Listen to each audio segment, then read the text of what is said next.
อกตาไลนี่เฮ็ดจากประเทศจีนนะจ๊ะพี่น้องนี่อันนี้เฮาสั่งมาจากอเมริกานะจ๊ะ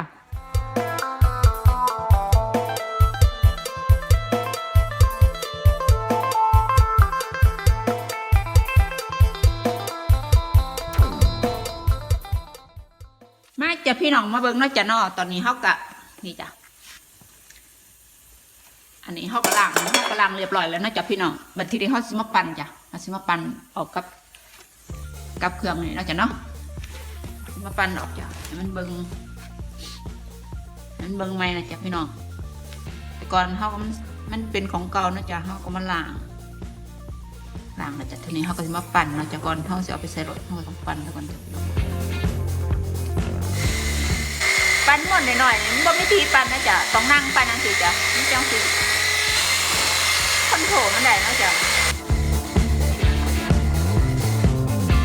พี่น้องเวลาเราปั่นนะจ๊ะมันก็สิเบิ่งใหม่นะจ๊ะเพราะว่าอันนี้มันเป็นฝาขอบของไฟนะจ๊ะอันนี้เป็นขาขอบไฟหนานะจ๊ะพี่น้อง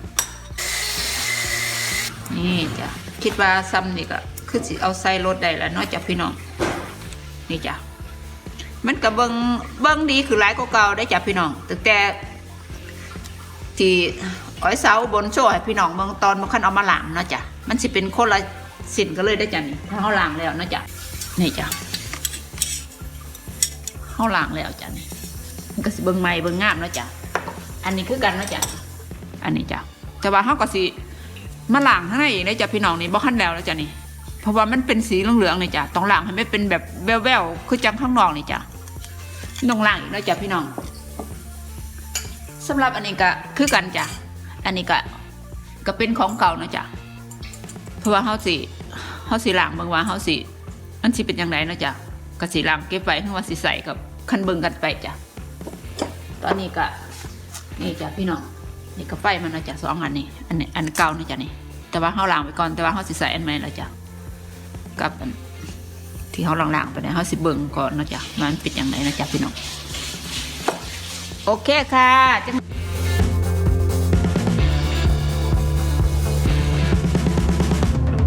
นี่จ้ะพี่น้องลาเซตออกมาเนาะจ้ะมันก็สิเป็นแบบนี้จ้ะแต่ว่าทั้งนี้เฮาสิเซตบ่ได้จ้ะมันก็สิเบิ่งแตกต่างนะจ้ะทั้งที่เฮาเซตออกตอนแรกมันก็เป็นจังซี่ล่ะจ้ะอันนี้เฮาเซตออกเนาะเฮาไปปั่นกับอีพอเพิ่นปั่นเครื่องใหญ่ได้ตอนนี้มาจ้ะพี่น้องมาเอาไฟหนารถใส่รถเนาะจ้ะเนาะมันนี่สิพาพี่น้องเอาไฟหนาใส่รถนี่จ้ะพี่น้องไฟมันจ้ะนี่นะจ้ะพี่น้องเขาเสียใส่หนารถจ้ะ You have to go only one way inside. นี่จ้ะพี่น้อง Pidät sitä siinä. อันนี้ล้างเลยด้วยจ้ะเมื่อวานสิโซ่หอยเบิ่งบ่ทันได้ล้างนะจ้ะพี่น้องอันนี้เขาล้างจ้ะ Sitten pitäisi laittaa se jousi sieltä. Mä en tiedä vielä miten se onnistuu. Katsotaan. Noin. Pidettiin Joo, I can take out this. ก็เตะเอาละเด็ดนั่นแหละแล้วดีไหมอ่ะ Joo. Mutta we don't have light there. นี่จ้ะพี่น้องอันเก่าได้จ้ะนี่เขาไปล้างแล้วก็เขาก็เอาไปปั่นออกมาจ้ะอันเก่าที่ให้พี่น้องเบิ่งนั่นจ้ะที่มันเก่าๆจ้ะสกปรกหลายๆนะจ้ะนี่อันนี้ของใหม่ได้จ้ะพี่น้องไม่เยี่ยมได้จ้ะนี่อันเก่าใส่บ่ได้แล้วจ้ะมันสกปรกนะจ้ะ Joo, ihan fine.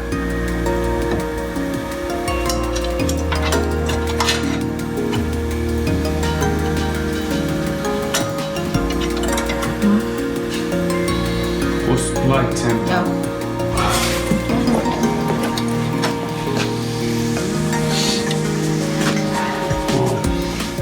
จริงวัดมือก็ได้แค่อัน2อันนี่แหละจ้ะ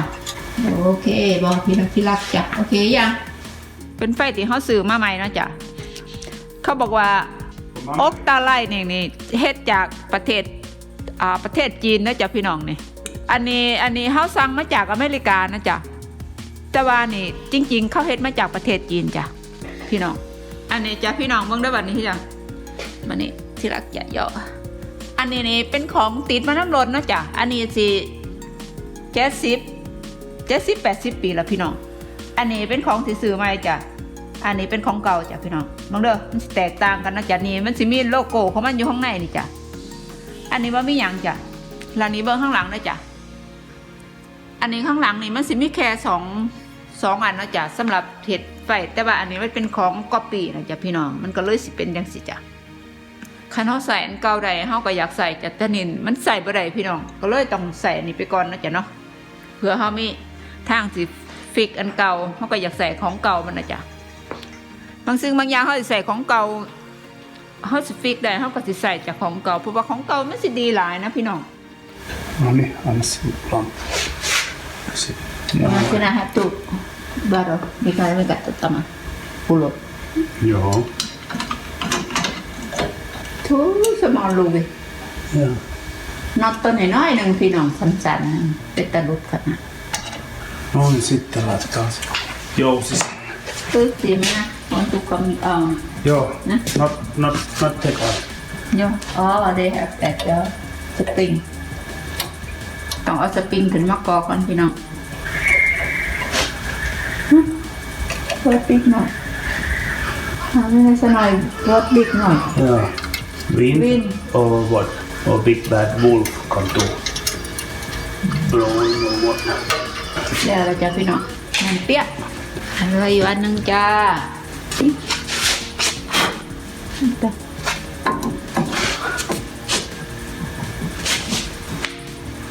Copying that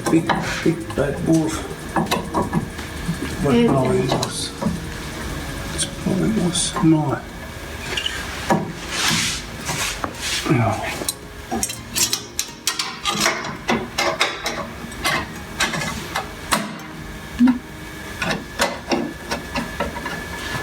มันเอาพันขึ้นมาพันใดจะต้องเอาสปริงขึ้นมาก่อนจ้ะพี่น้อง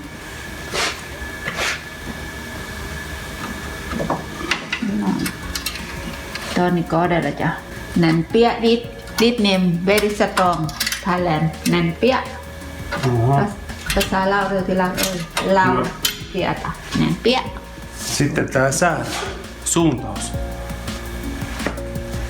Sitten kun นี่จ้ะพี่น้องแล้วจ้ะ but if we do light here, then we have to turn here. Then you see they turn. Do you see เยอะ left side, right side, and here they turn นี่จ้ะ up and down. Now go up. You see. Now go down. อ๋อเยอะ Then we have to. We open light. We have to turn them. Light go straight. จ้ะพี่น้องไม่เห็นรถอีกให้ก่อนหน่อยเนาะจ้ะกับไปเสาบนกับอีพอนะจ้ะน้องนี่จ้ะพี่น้องอีแผ่นนี่นะจ้ะ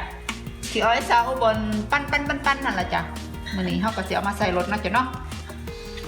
นี่จ้ะสิมาอยู่สิจ้ะพี่น้องนี่ที่ของมันนะจ้ะเนาะ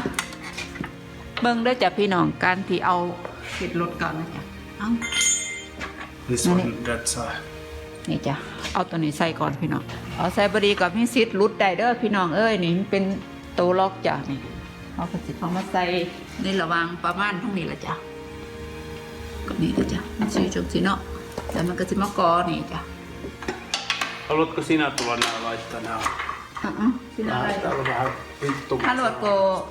ว่าโล No. เป็นตะวันหาโป้ยมันบ่แม่นว่าขึ้นบ่ออกกะแม่นจ้ะเพราะว่าเฮาบ่เคยฮู้เลยเรื่องรถเรื่องลายที่เมืองไทยนะจ้ะพี่น้องสิบ่เข้าไปได้จ้ะI say in Thailand I never go inside what people repair car anything Why? I'm talking about I say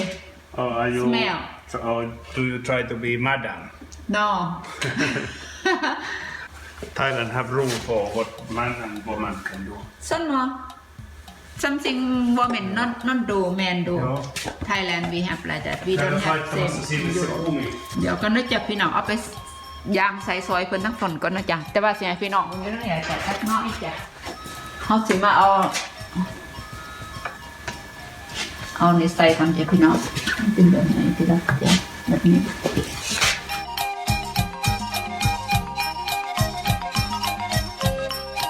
No. Now need to do food. No. Have to do together with car. I say how many times. งานวีโก้เด้อพี่น้องมานำไปเบิ่งน้ำคุณนะจ้า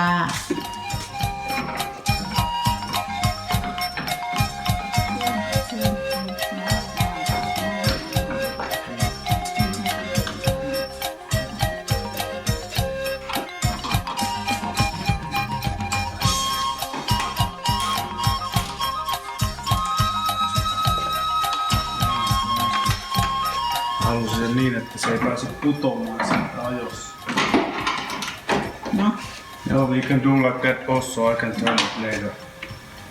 I can turn that later. Nyt se, jos เพิ่นมาย่อนั่นล่ะโอ้ยละ Joo, mutta odota. Älä nyt. Maalta lähtee. Hyvä. No, ว่า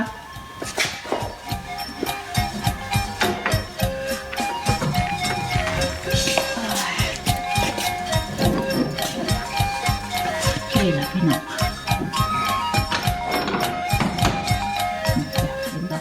มันจะเป็นแปลกๆนะจ๊ะ kato täällä pitää kiilottaa vielä. Kato. Täällä I don't keep police very well here. จินาคันรีแพร์เลยนะว่าจินาดู Joo, kyllä. Because I take this light here, I can see now. อย่า Noin. อ่ะ Se. สไตล์มันที่เป็นแปลกๆนะจ๊ะพี่น้องรถคันนี้แล้วเฮาก็สิมีอยู่อีกข้างหนึงนะจ๊ะมันมีสองข้างจ้ะอยากให้พ่อแม่พี่น้องเบิ่งว่ามันเป็นแปลกๆนะจ๊ะมันสิบ่คือรถธรรมดาบ้านเฮากูมื้อนี้ก็พุ่นราคารถคันหนึงจอดอยู่ข้างหลังพุ่นน่ะรถบ้านรถสมัยใหม่นะจ๊ะมันก็สิบ่มีหยังให้เบิ่งจ้ะพี่น้องคุณจอดอยู่ข้างหลังนี่พอจ้ะอยู่ข้างหลังรถคันที่เฮาเฮ็ดนี่ล่ะจ้ะอันนั้นเฮ็ดง่ายจ้ะพี่น้องคอนโทรลหน้าก็ยกเสียเลยจ้ะมีอยู่แค่นั่นล่ะจ้ะแค่เห็นนั่นล่ะคุณจ้ะพี่น้องเฮาแล้วเบิดละจ้ะตอนนี้ก็สิมีไฟสิมีหลอดไฟข้างล่างนะจ้ะนั่นจ้ะพี่น้อง4หลอดจ้ะบ่คันมีแล้วจ้ะบ่คันมีไฟใส่จ้ะต้องทาด้วยจ้ะเด้อตาเบิ่งเลยจ้ะพี่น้องคันมากก็ชอบก็กดไลค์กดแชร์ไว้เสาบนกับอีพอน้ำเนี่ยเลยจ้าขอบคุณหลายๆด้วยจ้าที่เสียเวลามาเบิ่งนะจ้ะเนาะแล้วก็ไปเจอกันคลิปหน้าจ้าขอบคุณค่ะสวัสดีค่ะ